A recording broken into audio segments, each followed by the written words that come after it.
Un saludo muy especial a mi hijo Ivancito. No sé si estará viendo o no, pero es otra de las víctimas más del tema del dengue, que está internado a estas horas. Bueno, mucha fuerza para mi querido hijo y que salga adelante. También saludo para los amigos de la Liga del Seminario, una liga antigua que siempre me están saludando, siempre me están hablando del programa, para Gino, para Mario, para Roberto Ortiz, para Luisao. Bueno, saludos también para ellos que nos siguen a través de Crimen y Castigo. Por supuesto al amigo Cacho Ávila, que es otro de los integrantes de la Liga del Seminario y también fue miembro de esta casa, específicamente en la sección de reporteros gráficos de ABC Color. Bueno, entre todo esto que se generó hoy con el tema de Miguel Cuevas, ocurrió lo que ayer estábamos señalando. Eligieron a Alberto Martínez Simón como presidente de la Corte Suprema de Justicia. Ahí lo estamos viendo en el centro. A su lado está Eugenio Jiménez Rolón, que deja la presidencia de la Corte. Allí la vemos a Carolina Llanes, que va a ser la vicepresidenta segunda. El vicepresidente primero es Antonio Fretes. Y no fue una elección tan consensuada como pensábamos, Pensábamos que tenía el acuerdo de todos, de que se llegó ya a una negociación en ese sentido. Sin embargo, hubo votación y la votación tuvo una división. Fue un 5-2 y un voto en blanco. Es decir, consiguió la mayoría, porque actualmente son 8 los miembros de la Corte Suprema de Justicia. Consiguió la mayoría y eso permitió que sea presidente de la Corte, pero evidentemente hubo oposición. Esa oposición quería a Manuel Ramírez Candia como presidente. Y hay alguien que evidentemente no estuvo de acuerdo ni siquiera con el proceso eleccionario, por eso votó en blanco en todas las circunstancias, tanto para presidente como para vicepresidente primero, como para vicepresidente segundo. Esta fue también la noticia más importante a nivel judicial.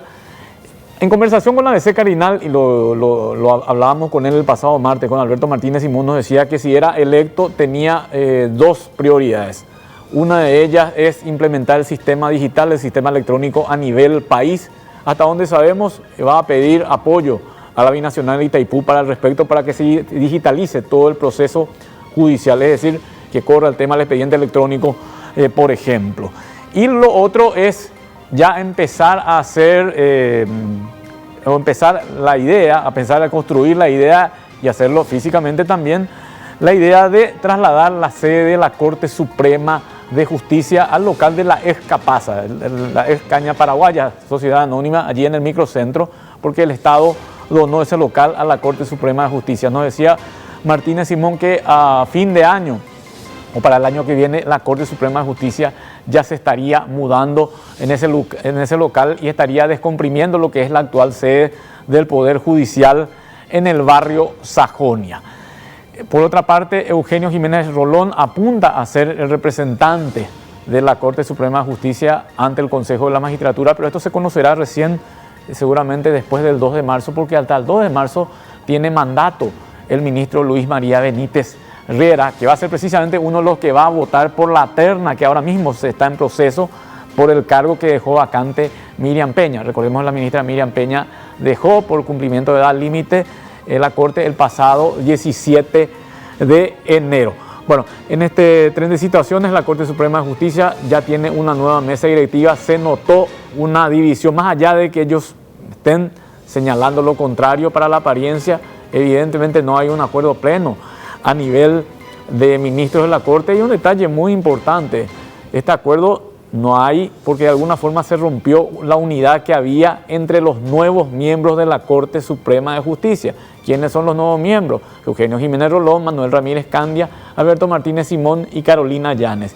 Y estos nuevos miembros aparentemente acordaron que por orden de llegada iban a tener la presidencia. Es decir, la presidencia hubiera correspondido hoy a Manuel Ramírez Candia, el año que viene a Alberto Martínez Simón y posteriormente a Carolina Llanes. Pero aparentemente el grupo de la Guardia Vieja convenció a Martínez Simón para que tome la presidencia y allí hubo una división que hace que se tornen nuevos grupos dentro de lo que es el Poder Judicial, dentro de lo que es la Corte Suprema de Justicia. Bueno, por otra parte, y vamos ya al otro tema que le estaba mencionando antes de la pausa, en estos días mencionábamos una situación bastante peculiar con el viceministro de Seguridad. Vamos a ver en algunas fotografías y vamos a tratar de explicar todo esto. Ahí lo estamos viendo al doctor Hugo Sosa Pazmor con el comandante de la policía Francisco Resquín. El doctor Hugo Sosa Pazmor era viceministro de Seguridad y obviamente el viceministro de Seguridad trabaja directamente con la Policía Nacional. De alguna forma el Ministerio del Interior o el ministro del Interior ejerce el mando de la Policía Nacional a través del viceministro de Seguridad. El ministro del Interior tiene muchas facultades, pero también tiene muchas responsabilidades y por eso es que se creó la figura del viceministro de Seguridad, por ejemplo. La otra es el viceministro de Asuntos Políticos, que liga más a las cuestiones relacionadas a las gobernaciones, por ejemplo, todos temas de carácter político dentro de las facultades del ministro del Interior. Bueno, en ese tren de situaciones, Hugo Sosa Pazmor había llegado con este gobierno a ese cargo durante el ministerio de Juan Ernesto Villamayor. Hugo Sosa Pazmor inclusive renunció a su antigüedad de juez penal de garantía, salió del Poder Judicial para ingresar al gobierno de Mario Abdo Benítez como viceministro de Seguridad. ¿Qué fue lo que ocurrió? Que durante el gobierno de Mario Abdo Benítez, Juan Ernesto Villamayor pasa a ser jefe de gabinete y lo nombran a como ministro del Interior a Euclides Acevedo. A partir de allí ya se hablaba de la posibilidad de que Sosa Pazmor deje el cargo. Sin embargo, Euclides Acevedo había señalado que seguía trabajando con los mismos viceministros, no entró en muchos detalles, pero de un tiempo a esta parte ya no lo veíamos en acción a Hugo Sosa Pazmor, como por ejemplo les vamos a indicar en esta siguiente fotografía, en esta siguiente imagen, que es muy importante.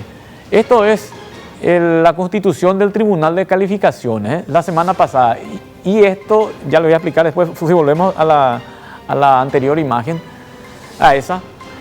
Cuando se constituye un tribunal de calificaciones, acompañan a la constitución de ese tribunal el ministro del Interior y el viceministro de Seguridad. Esa es la tradición dentro de la Policía Nacional. Allí está la cúpula policial. Pero ¿qué pasó? Y yo le decía a Iván la vez pasada, qué extraño que no esté el viceministro de Seguridad y sí participe, por ejemplo, de esa sesión el viceministro de Asuntos Políticos, Jesús Lara. Nos pareció bastante extraño, pero no entramos en mayores detalles y podía ser por una cuestión de que Sosa Pazmor estaba de vacaciones, estaba de viaje o con alguna otra actividad.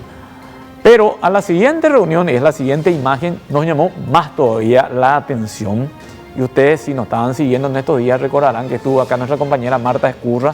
Ella es la titular del Foro de Periodistas del Paraguay.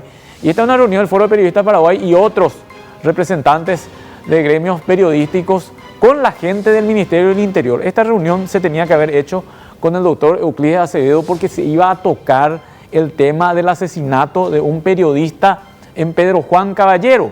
Es decir, se buscaba la voz del Ejecutivo y la voz del que manejaba la seguridad del Poder Ejecutivo. Se iba a hablar nada menos que del crimen de Leo Veras, ocurrido el pasado miércoles. Pero esta reunión que se realizó el pasado martes no fue presidida por Euclides Acevedo. No sabemos por qué no pudo presidir, no pudo hacerlo, delegó esa reunión. Pensábamos que iba a delegar la reunión en el viceministro de Asuntos de Seguridad, Hugo Sosa Pazmor. Sin embargo, nuevamente encabezó la reunión el viceministro de Asuntos Políticos, Jesús Lara. Es decir, evidentemente Sosa Pazmor no estaba figurando en los planes ya de este gabinete del Ministerio del Interior, y esto se explica hoy cuando el ministro, o mejor dicho, cuando el presidente de la República da a conocer que acepta la renuncia del ministro del Interior, Hugo Sosa Pazmor. Acá estamos viendo el documento por el cual el doctor Hugo Antonio Sosa Pazmor presenta renuncia a su cargo, sin entrar en muchos detalles al respecto, simplemente agradeciendo la confianza que depositó el presidente de la República. Agradezco al señor ministro la intención que me ha dispensado durante el tiempo que me cupo desempeñar mis funciones en su administración.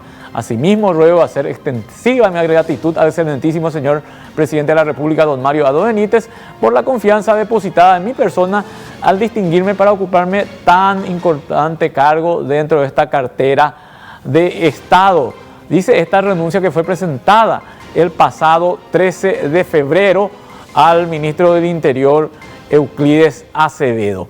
Hoy se hizo público ya el decreto por el cual se acepta la renuncia del viceministro de Seguridad, Hugo Sosa Pazmor. Y bueno, a partir de allí empezamos a indagar el por qué Hugo Sosa Pazmor queda desligado del Poder Ejecutivo, tal cual estamos viendo ya en este documento, un decreto que tiene fecha de ayer ya en realidad, y que agradece simplemente los servicios del señor Hugo Antonio Sosa Pazmor al frente del Viceministerio de Seguridad.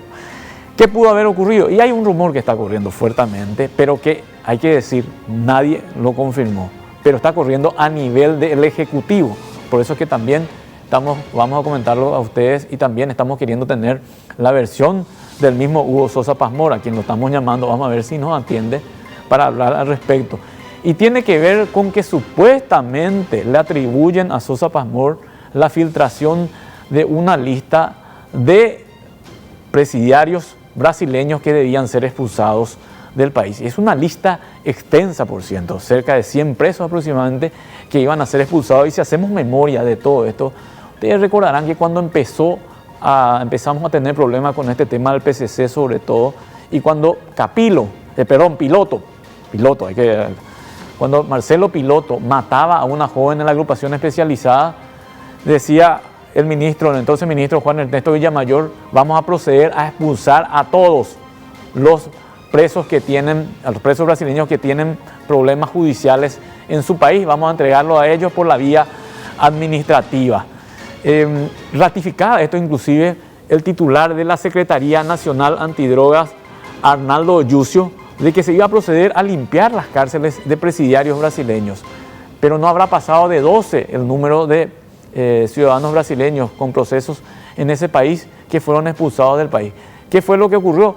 Y según fuentes del Poder Ejecutivo, la filtración de esa lista hizo que estos presos se adelanten y presenten recursos de habeas corpus y otras acciones judiciales para evitar que se los expulse del país.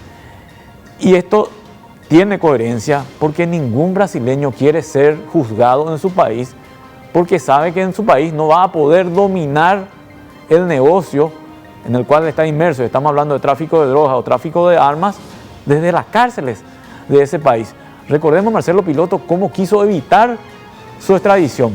Le mató a una jovencita a quien la había llevado a la agrupación especializada para que lo acusen en Paraguay de asesinato y lo juzguen de asesinato y lo condenen por asesinato. De esa forma él no iba a ir extraditado a Brasil, pero recordemos que Mario Abdo Benítez agarró y prácticamente le metió una patada y ya sabemos que se fue a Brasil por la gravedad del hecho ocurrido. Pero hay que ser categórico en esto: los ciudadanos brasileños que están presos en nuestro país no quieren pasar a manos de la justicia brasileña, no quieren ir a parar a las cárceles del Brasil, entonces evidentemente se sienten más cómodos en el Paraguay.